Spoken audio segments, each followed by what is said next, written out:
Juich er nou al om. We gaan natuurlijk op de Vuvuzela, jongens. Die hebben wij in augustus vorig jaar al gemaakt. Gewoon met voorbedacht te raden, zeg maar nu. En ja, dat zal nu wel eens een hit kunnen gaan worden, denken wij, Gerard. Ja, ik weet het wel zeker. De agenda loopt al lekker vol, alleen al rond die voetbalwedstrijden. Ja, gekhuis. Ja, Oranje is altijd wel heel erg leuk. We leven ieder jaar wel even naar de Koninginnedag toe. En vooral de avond ervoor, dus meestal het gezellig, zijn de grote feesten.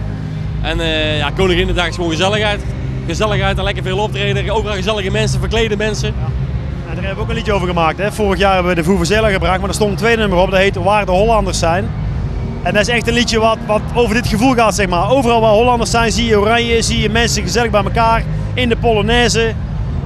Arm en rijk, maakt niet uit. Gewoon met z'n allen feest maken. En ik denk dat we dat deze zomer ook, we gaan deze zomer ook een aantal keer naar het buitenland.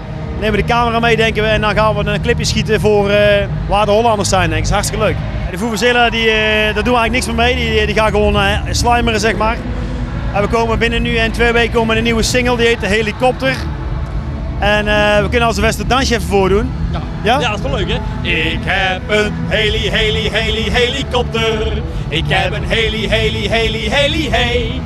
Daarmee vlieg ik over bergen, daarmee vlieg ik over zee. Hey, kom op, ga met mijn helikopter mee. We hebben hem nu 3 keer in het theater gedaan en ook een keer 2 keer s'avonds bij een avondoptreden.